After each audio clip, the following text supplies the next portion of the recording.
Hello दोस्तों, ये quick emergency update है। क्रिप्टो करेंसी मार्केट के अंदर कभी कभी कुछ ऐसे दिन आते हैं ना आपके फंडामेंटल्स काम करते हैं ना आपके टेक्निकल्स काम करते हैं। बस आप ये दुआ करते हो कि भाई ये टाइम निकल जाए और शायद आज कुछ ऐसा ही दिन है। क्योंकि क्रिप्टो करेंसी के इतिहास को खंगालते हो तो कुछ ऐसे दिन आते हैं जो बड़ा क्रैश देखने को मिलता है। और एफटीएक्स के बाद में ये जो है आज का crash one of the biggest crash है, या कह लीजिए सबसे बड़ा क्रैश है। अगर हम 70,000 से देखते हैं तो लगभग 30% के आसपास बिटकॉइन करेक्ट कर गया और $50,000 के नीचे आ गया था। $50,000 एक इंपॉर्टेंट सपोर्ट, साइकोलॉजिकल, मेंटली $50,000 से ऊपर गया था तो कितनी बड़ी बात थी।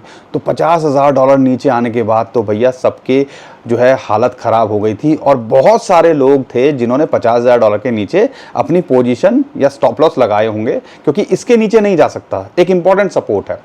हुआ कुछ ऐसा ही, $53,000 के ऊपर आ गया, कुछ ही टाइम के लिए गया, लेकिन बहुत सारे लोगों का ये माल उड़ा गया। जो हाई लिवरेज या कह लीजिए 5x 3x वाले भी नहीं बचे, क्योंकि अगर बिटकॉइन देखते हैं तो 15-20% से ज़्यादा टूटा। अगर आप 30% के आसपास है 70,000 से लेते हो, या जो दूसरे कॉइन्स हैं उन्होंने तो लंका ही लगा दी है। ऐसा लग रहा है कि भैया वो तो वेंटिलेटर पे पड़े हैं, बस उन्हें कोई ऑक्सीजन दे दे। यहाँ पर पूरी की पूरी स्टोरी मैं समझाने की कोशिश करूंगा। और क्या एक बड़ा सवाल है, क्या और बड़ा क्रैश हो सकता है? तो इसके लिए हमारे पास 2-3 चार्ट हैं और कुछ डेटा है जो आपको शेयर करना है मैंने। और वो क्या कहता है, अगर हिस्ट्री में देखते हैं ना तो शायद ये 50,000 या 48,500 या कह लीजिए $49,000 जो हमने देखा ना, इससे नीचे नहीं आना चाहिए, या आप कह लीजिए इससे नीचे क्रैश नहीं करना चाहिए बिटकॉइन। अगर हम पीछे हिस्टोरिकली बड़े बड़े क्रैश को भी काउंट कर लेते हैं तो इस बारे में मैं बताऊंगा।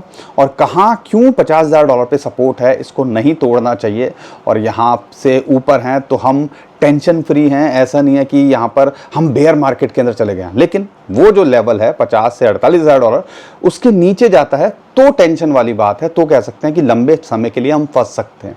तो ये सारी बात इस वीडियो के अंदर समझाने की कोशिश करूंगा। घबराने से कुछ नहीं होना, चीज़ों को समझो, ऑब्जर्व करो।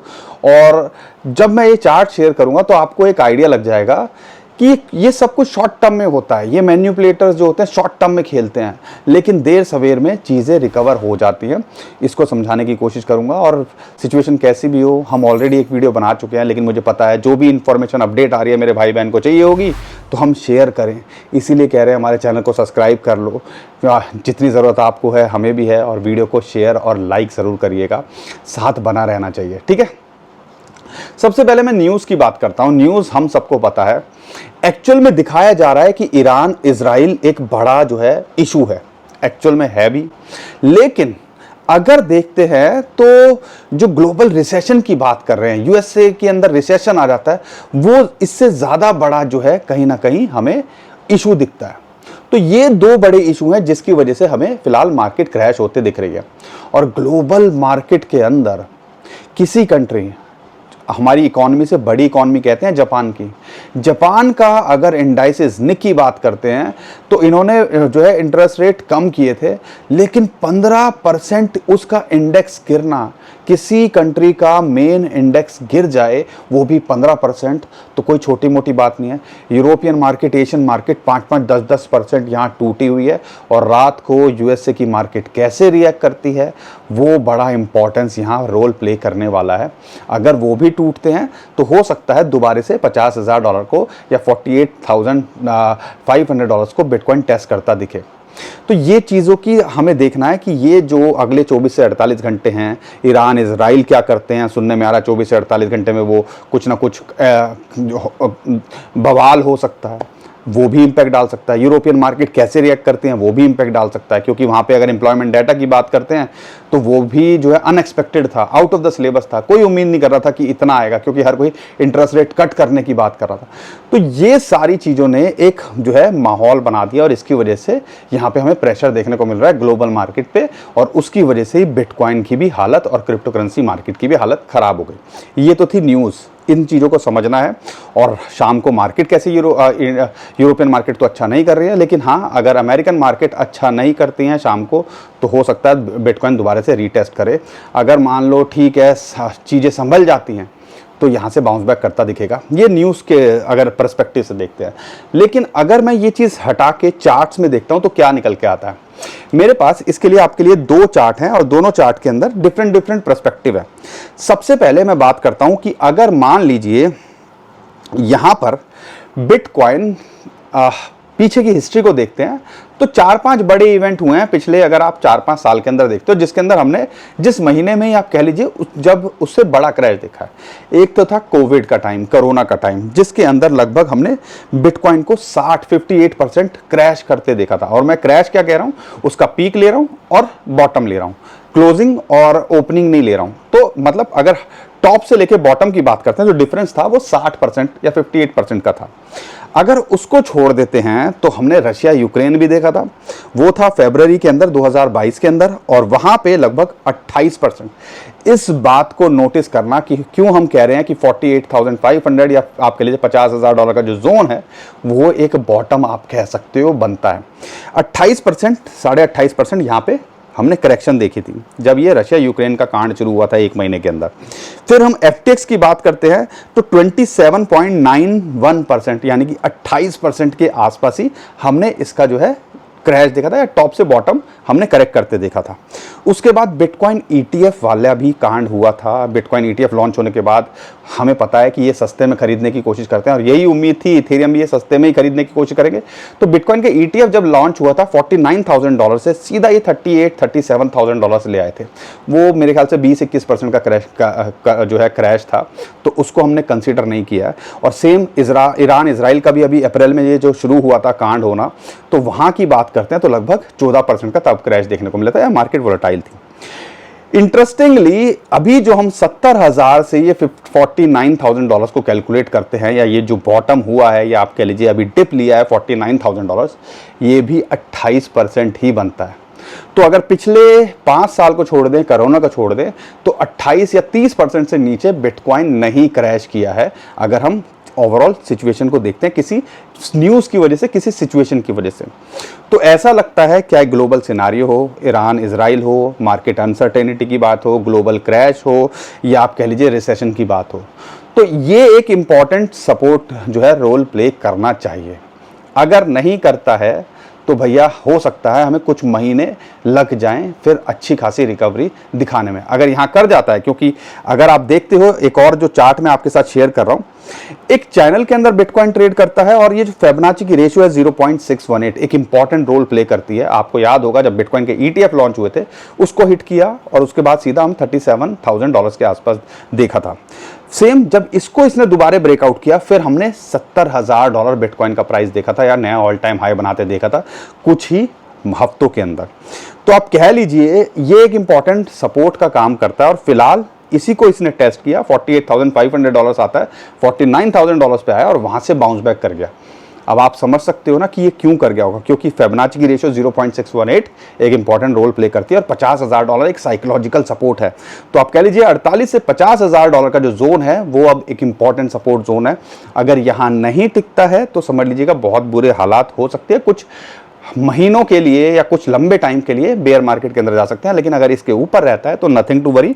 और आप ये देखते हो तो $52,000 जो चैनल का बॉटम है, जिस चैनल की हम लगातार बात कर रहे हैं, अगर ये रेड जो सर्कल दिख रहे हैं आपको, वो लगातार इसके लिए सपोर्ट का काम कर रहे हैं। और फिलहाल भी यहाँ विक बनी और अभी $52,000 से ये ऊपर ट्रेड कर रहा है। तो अगर इसके ऊपर भी रहता है, चैनल के अंदर रहता है, तो भी हम कहीं ना कहीं थोड़ा सा ब्रीदर लेंगे। चलो यार, टेम्परेरी कुछ न्यूज़ और मार्केट के सेंटिमेंट्स की वजह से मार्केट नीचे गई, लेकिन यहाँ से रिकवर कर गई। तो ये दो सपोर्ट हैं जिनको हमने देखना है। एक चैनल का जो बॉटम है उसकी बात करते हैं, और एक जो फिबोनाची की रेशियो है या जो सपोर्ट जोन है 48,500 से $50,000। लेकिन अगर आगे की बात करते हैं तो अब ये रेजिस्टेंस क्या क्या निकलेंगे। रेजिस्टेंस 57,000 अब इसके लिए रेजिस्टेंस है, एक इंपॉर्टेंट रेजिस्टेंस। ये गदाधारी भीम जिसको हम कहते हैं 200 डे मूविंग एवरेज, जिस पर टिकने की कोशिश की लेकिन यहाँ मेंटेन नहीं कर पाया।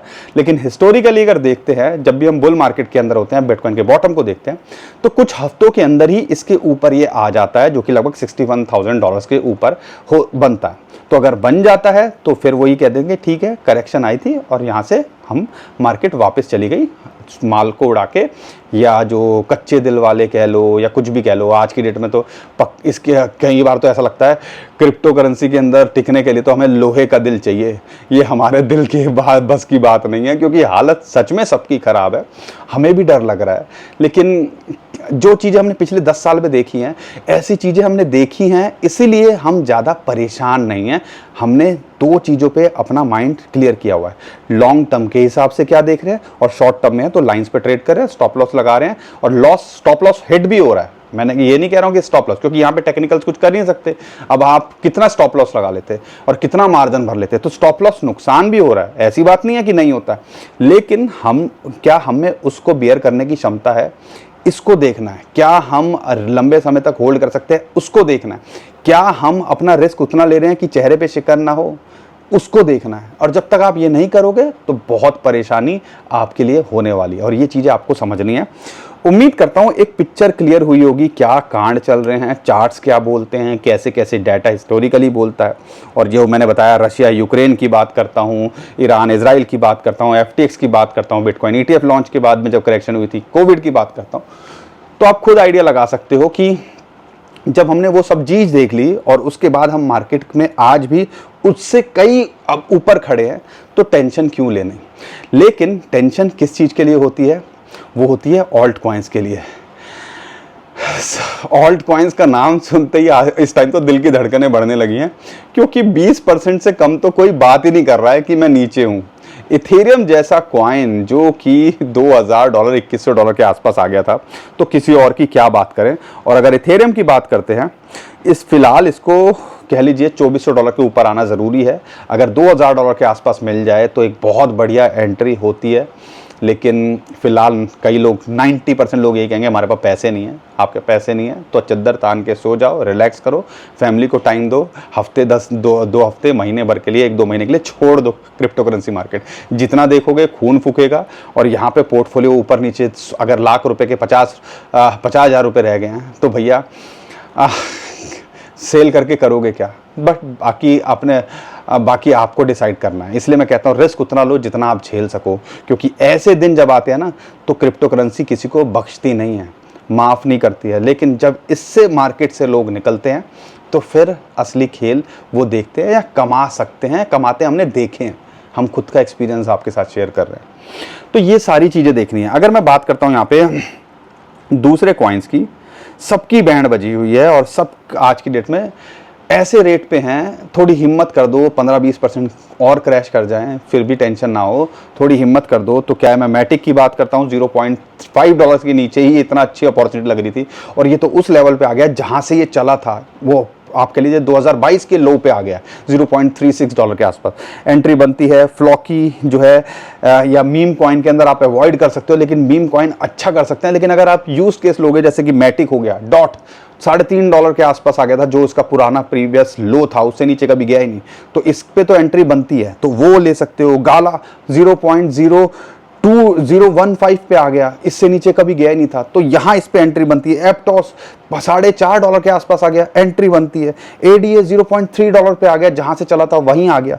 तो जो बड़े कॉइन्स हैं, XRP जो बड़े कॉइन्स हैं, वो सारे ही अपॉर्चुनिटी दे रहे हैं। सोलाना, तो जितने भी कॉइन्स हैं, जो बड़े कॉइन्स हैं, वो ही आपको मौका दे रहे हैं। तो आलतू फालतू कॉइन पे या मीम कॉइन पे फोकस मत करना, टॉप 20 टॉप 25 पे फोकस कर लो, वही एक अच्छा अपॉर्चुनिटी। या टॉप 50 के अंदर जितने कॉइन्स हैं, इम्यूटेबल एक्स हो गया, सुई हो गया, एप्टॉस हो गया, आर्बिट्रम हो गया, तो ये सारे कॉइन्स आपको मौका दे रहे हैं। डॉट दे रहा है, एवलांच दे रहा है, मैटिक दे रहा है, तो कितने सारे कॉइन्स हैं। सोलाना दे रहा है, XRP दे रहा है, ADA दे रहा है। तो इधर उधर ज़्यादा भटकने की ज़रूरत नहीं है, इन्हीं पे फोकस कर लो। यही आपको शॉर्ट टू मिड टर्म में ही आपको 50 से 100% 200% तो कभी भी दे जाएंगे, ऐसा लगता है। क्योंकि जिस लेवल पे है और यहाँ पर हमने जितना बड़ा क्रैश देखा है, यहाँ से 20-25-50% रिकवरी दिखाना कोई बड़ी बात नहीं है।